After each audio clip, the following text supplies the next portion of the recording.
रात के अंधेरे में जब शमशान की आग धीरे धीरे बुझ रही होती है और जलते हुए शरीर की गंध हवा में फैलने लगती है, तब एक शक्ति जागती है जिसे कहते हैं शव वाहिनी।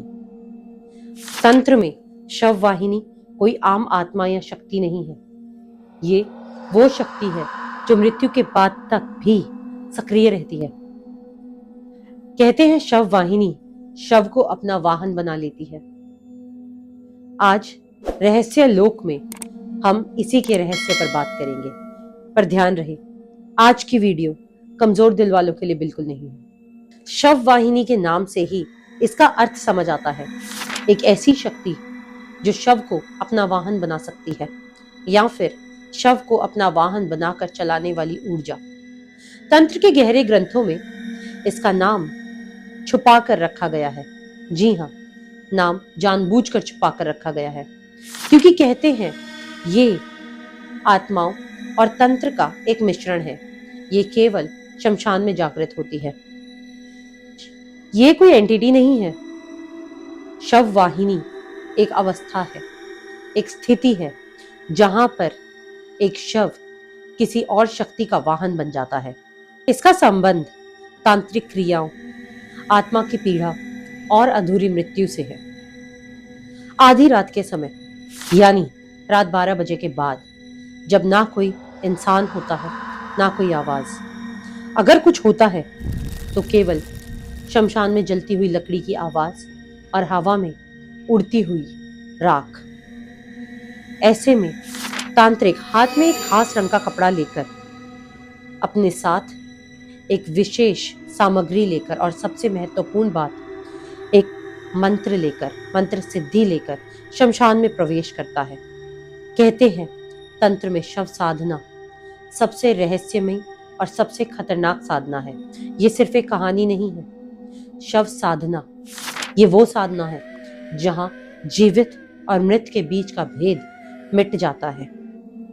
ऐसे में जब तांत्रिक आधी रात के बाद ये साधना शुरू करते हैं, तब जागती है शव वाहिनी। उसे तलाश होती है एक शव की, एक लाश की, और ऐसी वैसी कोई पुरानी लाश नहीं, एक नई लाश की, एक ऐसी मृत लाश की जिसमें जीवन ऊर्जा अभी भी बची हुई हो।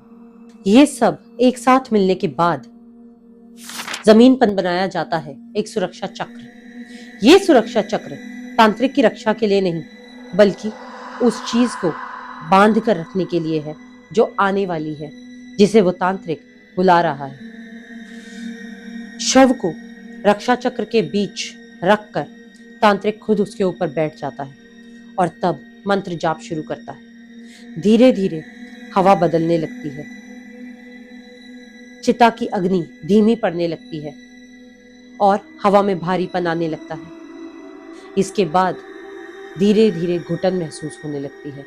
ये एक संकेत है कि कुछ जाग रहा है, पर यह कोई आत्मा नहीं जिसे वो तांत्रिक बुला रहा है या फिर कहूं कि जगा रहा है। इन सब के बाद एक पल आता है, सबसे भयानक पल, जब धीरे धीरे मंत्रों की ध्वनि बदलने लगती है, तांत्रिक की आवाज बदलने लगती है, मानो उसके अंदर से अब कोई और ही बोल रहा हो।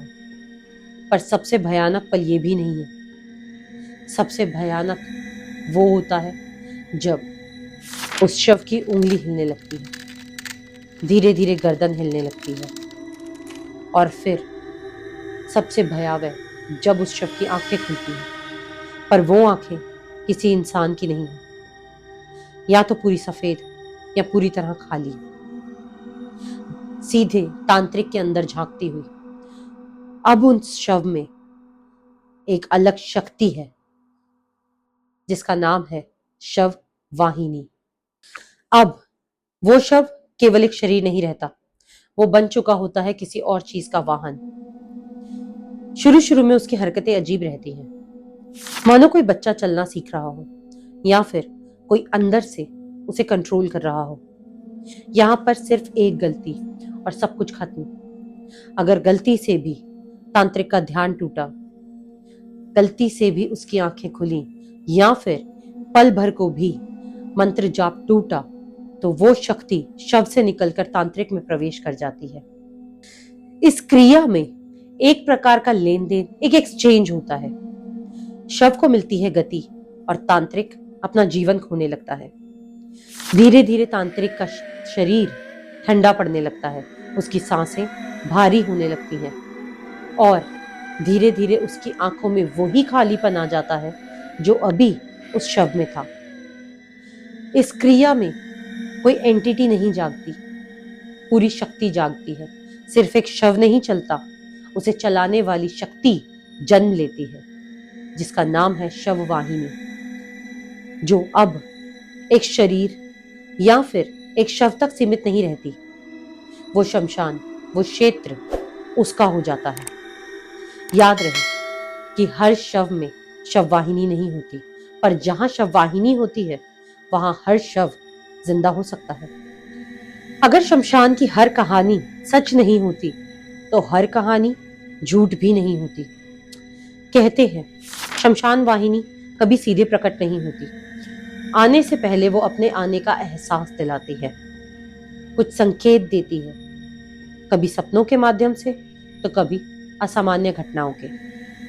शमशान के आसपास काम करने वाले लोगों ने हमेशा बताया कि सभी रातें सामान्य नहीं होती, कई रातें असामान्य होती हैं। बिना वजह गिरता तापमान, कई असामान्य घटनाएं, घुटन, हवा में भारीपन और साधारण शमशानी शांति की जगह बेचैनी ले लेती है। भारतीय लोक कथाओं में एक विश्वास माना जाता है कि कुछ शक्तियां सपनों के माध्यम से संकेत स्थापित कर सकती हैं। कई लोगों ने बताया कि उन्हें एक अनजान चेहरा बार बार सपने में दिखाई देता है, जो कुछ घटनाओं से या कुछ परिस्थितियों से कुछ बताना या कुछ समझाना चाहता है, पर उसकी आवाज नहीं होती, सिर्फ चेहरा होता है। कई बार लोगों को जागने के बाद भी वो चेहरा याद रह जाता है, चाहकर भी वो भूल नहीं पाते। कहते हैं ऐसे ही शव वाहिनी संकेत देती है। बहुत से लोगों का मानना है कि ऐसी जगह पर समय का एहसास बदल जाता है। कुछ लोगों का यह कहना है कि उन्हें महसूस होता है जैसे कोई उन्हें देख रहा है, पर आसपास होता कोई नहीं। अकेलेपन में भी अकेले ना होने का एहसास, ये डर है। कुछ लोग कहते हैं कि उन्हें हमेशा आसपास कोई महसूस होता है, पर वहां कोई भी नहीं होता। याद रहे, हर सपना कोई संदेश नहीं होता, हर डर सच नहीं होता, और शमशान की हर कहानी या हर घटना कोई रहस्य नहीं होती। हर ज्ञान दो धारी तलवार होता है।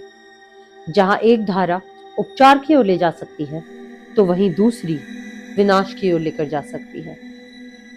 भारतीय तांत्रिक परंपराओं के बारे में कई भ्रांतियां फैली हुई हैं, पर एक बात सत्य है, जहां अधिकांश मनुष्य मृत्यु से भय खाते हैं, वहीं कुछ तांत्रिक साधक मृत्यु को सत्य का सामना करने का आध्यात्मिक साहस समझते हैं। कहा जाता है कि शमशान केवल भूत या प्रेतों का स्थान नहीं, लोक कथाओं के अनुसार ये एक ऐसा स्थल है जहां पर आकर मनुष्य की अवधारणा और मनुष्य का अहंकार समाप्त हो जाता है। चाहे राजा हो या रंग, चाहे भिखारी हो या फिर कोई धनवान, अंततः सब समान हो जाते हैं। इसीलिए कई दार्शनिक परंपराओं में इसे आध्यात्मिक का और वैराग्य का विद्यालय भी माना जाता है। लेकिन इतिहास और लोक कथाएं ये भी मानती हैं कि हर मनुष्य, हर व्यक्ति सत्य की खोज में नहीं जाता। कुछ लोग शक्ति की लालसा से जाते हैं, कुछ लोग भय पर नियंत्रण पाने के लालच से, और कुछ किसी और व्यक्ति पर प्रभाव डालने की लालसा से। और यहीं से जन्म लेती हैं निषिद्ध कथाएं। ज्यादातर पुरानी कहानियां एक चेतावनी देती हैं कि जब मनुष्य शक्ति को उद्देश्य से ऊपर रखता है तो परिणाम अधिकांश विनाशकारी ही होते हैं। आज के समय में तंत्र को केवल भय और रहस्य से जोड़ा जाता है, जबकि सत्य इससे कहीं जटिल है। तंत्र की अनेक धाराएं हैं जो आत्म अनुशासन, मंत्र जाप और आध्यात्मिक साधना पर निर्धारित है। आधारित है। इसके अलावा जो लोक कथाओं में वर्णित अंधेरा है वो केवल मनुष्य के डर और कल्पना का एक मिला जुला मिश्रण है। एक सवाल जो हमेशा पूछा जाता है, लोग डरावनी कहानियां सुनना पसंद क्यों करते हैं?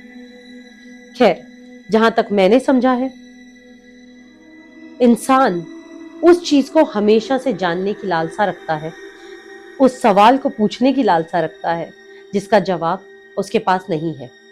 डर हमें सक्रिय बनाता है, वो हमें वो सवाल देता है जिनका हमारे पास जवाब नहीं होता। इसके अलावा भय हमारे अंदरूनी शरीर की भावनाओं को ज्यादा सक्रिय करता है। निषिद्ध ज्ञान इसका सबसे बड़ा खतरा इसका ज्ञान नहीं बल्कि उस इंसान की मानसिकता है जो इसे प्राप्त करना चाहता है। इसीलिए मृत्यु, परलोक और अज्ञात मानवीय परंपरा के सबसे पुराने प्रश्न रहे हैं। कुछ लोग अंधेरे में उतरकर प्रकाश खोजते हैं तो कुछ उसी अंधेरे को अपना घर बना लेते हैं। अगर शववाहिनी एक बार जागृत हो जाए तो वो तांत्रिक को भी नहीं बख्शती। कहते हैं जो शव पर काबू पाने जाता है वो एक दिन खुद वाहन बन जाता है। हर शमशान की एक कहानी होती है। कुछ कहानियां समय के साथ खो जाती हैं, पर कुछ पीढ़ी दर पीढ़ी सुनाई जाती हैं, कानों में फुसफुसाकर। आज हम बात करेंगे कुछ ऐसी ही कहानियों के बारे में जिसे लोग आज भी शव वाहिनी से जोड़ते हैं। उत्तर भारत के एक छोटे से गांव में वापस लौटने वाली अर्थी की कहानी काफी प्रसिद्ध है। कई दशकों पहले कहा जाता है एक बुजुर्ग व्यक्ति की मृत्यु हुई। रात का समय था। घर वालों ने अर्थी की तैयारी कर ली थी और यात्रा निकल पड़ी। गांव वाले, घर वाले सभी अंतिम यात्रा में शामिल थे। सब कुछ सामान्य था जब तक उस अर्थी को शमशान के द्वार के पास तक नहीं पहुंचाया गया था। शमशान के द्वार पर पहुंचते ही अर्थी को कंधा देने वाले चारों लोगों को एक साथ महसूस हुआ कि अर्थी अचानक से भारी हो गई है। इतनी भारी कि 4 लोग मिलकर भी उसे उठा नहीं पा रहे थे। सबको लगा शायद थकान है। तभी किसी बुजुर्ग ने पीछे से धीरे से कहा, इसे अभी आगे मत लेकर जाओ, कुछ ठीक नहीं लग रहा। अर्थी को नीचे रख दिया गया। थोड़ी देर बाद जब अर्थी को दोबारा उठाया गया तो वो पहले से भी ज्यादा हल्की थी। गांव वालों ने इसे अशुभ संकेत माना। हालांकि इसका कोई प्रमाण नहीं मिला, कोई कारण नहीं मिला, पर यह कहानी आज भी पीढ़ी दर पीढ़ी, दादा से पोते तक, पोते से आगे सुनाई जाती रही। बंगाल में भी कुछ क्षेत्रों की लोक कथाओं में एक रहस्यमय व्यक्ति का जिक्र मिलता है। कहते हैं वो हमेशा शमशान के आसपास मिलता है। जब भी कोई अर्थी जलती है, कोई व्यक्ति गुजरता है, तो वो शोक में डूबे लोगों से आकर एक बहुत धीमी आवाज में पूछता है, क्या तुम उसे जाने दे पाए हो? शांत चेहरा और सफेद कपड़े। कई लोगों ने दावा किया कि जब उससे बात करते हैं तो वो गायब हो जाता है। जब ये बात फैली तो लोगों का मानना था कि कई वर्षों तक, कई दशकों तक वो बिल्कुल वैसा ही दिखता रहा, मानो समय का उस पर कोई प्रभाव ही ना हो। ऐसी ही एक स्थानीय मान्यता दक्षिण भारत में भी है। एक पुराने शमशान के आसपास बसे हुए गांव और उसमें रहने वाले लोग, उनका मानना था कई अमावस की रातों को, और मैं सही कह रही हूं, हर अमावस की रात को नहीं, कई अमावस की रातों को, उनका मानना था कि घंटियों की आवाज आती थी, पूजा की आवाज आती थी, पर आसपास कोई मंदिर नहीं था, कोई पूजा नहीं होती थी, कोई अनुष्ठान नहीं होता था। पर कुछ मिनटों बाद आवाज अपने आप बंद हो जाती थी। कई वर्षों तक ये चर्चा का विषय बना रहा, पर कभी भी कोई प्रमाण नहीं मिला। लोग कहते हैं कि शव वाहिनी शमशान में रहती है, पर पुरानी कहानियां तो कुछ और ही कहती हैं। वो कहती हैं कि शव वाहिनी का सबसे खतरनाक रूप वो नहीं जब वो शमशान में रहती है, बल्कि वो है जब वो आपके साथ शमशान से निकलकर घर तक आ जाती है। इसके भी कुछ संकेत होते हैं और जो अचानक दिखाई नहीं देते। इसके कुछ चरण होते हैं। पहले चरण में सब कुछ सामान्य लगता है। आप घर आते हैं, खाना खाते हैं, नहाते हैं और सो जाते हैं, पर उस रात नींद नहीं आती।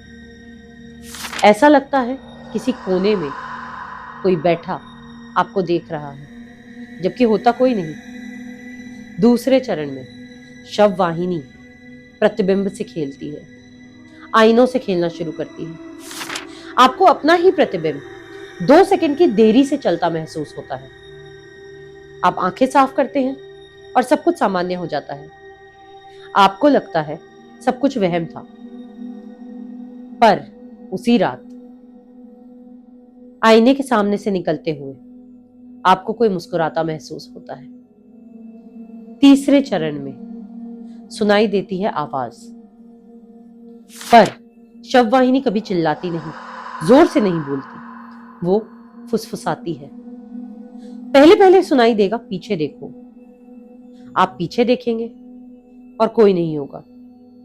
धीरे धीरे वो आवाज बदलने लगती है और आवाज आती है, मैं यही हूं। इसके बाद सबसे डरावनी बात शुरू होती है, वो ये कि ये जो आवाज सुनताई देती है, ये कोई अनजानी आवाज नहीं होती। ये उसी व्यक्ति की होती है जिसे आपने सबसे ज्यादा खोया है। और इसके बाद शुरू होता है साक्षात्कार।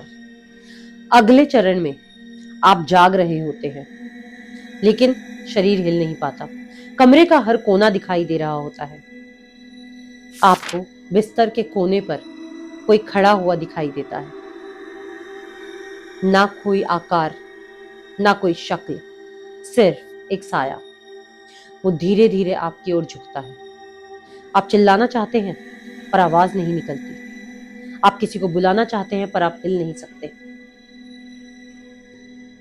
आपके धीरे धीरे झुकते हुए आपके पास आते आते वो इतना करीब आ जाता है कि आपको उसकी सांसें तक महसूस होने लगती हैं और फिर अचानक से सब समाप्त हो जाता है। आप पसीने में भीगे हुए उठकर बैठ जाते हैं। लोक कथाएं कहती हैं कि शव वाहिनी भय से प्रवेश करती है। वो अनुमति नहीं मांगती, वो कोई दरवाजे नहीं तोड़ती, पर वो इंतजार करती है उस पल का जब आपका दुख तीव्र हो, आपका मन मौन हो और आप अकेले हो। जब ये सब मिलकर एक स्थिति उत्पन्न करते हैं, तब शववाहिनी आपके भय को आपके खिलाफ इस्तेमाल करती है। कहा जाता है अगर कोई व्यक्ति उसकी उपस्थिति को लगातार महसूस कर सकता है तो एक दिन उसे कोई सपना नहीं आता, वो जाग रहा होता है और कमरे के एक अंधेरे कोने में उसे कोई बैठा हुआ दिखाई देता है, सचमुच में बैठा हुआ, अपने घुटनों को सीने से लगाए हुए, सर को नीचे करके बैठा हुआ काला साया। धीरे धीरे वो साया अपना सर उठाता है और अंधेरे में चमकती हुई दिखती हैं सिर्फ 2 आंखें।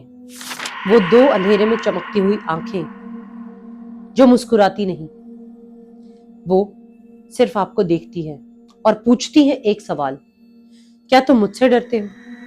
या फिर उस प्रश्न से जिससे तुम जिंदगी भर भागते आए हो, मृत्यु। तंत्र एक शक्ति है, लेकिन हर शक्ति का एक अंधेरा पहलू भी होता है और शववाहिनी तंत्र में वही अंधेरा है। इस वीडियो को केवल मनोरंजन या जानकारी के लिए देखें। इसे प्रयोग करने की कोशिश बिल्कुल ना करें, क्योंकि कुछ चीजें देखने के लिए नहीं होती। कभी कभी वो चीजें भी आपको देख सकती हैं। रहस्य लोक के ऐसे ही और रहस्य जानने के लिए हमसे जुड़े रहें। चैनल को लाइक, शेयर, सब्सक्राइब जरूर करें और हाँ, बेल आइकन पे क्लिक करना ना भूलें, आपको नोटिफिकेशंस आएंगे। और ये जरूर बताएं कि अगली वीडियो कौन सी एंटिटी पर बनाई जानी चाहिए। हम आगे भी ऐसी शक्तियों, तंत्र मंत्र के रहस्यों के बारे में बातें करते रहेंगे।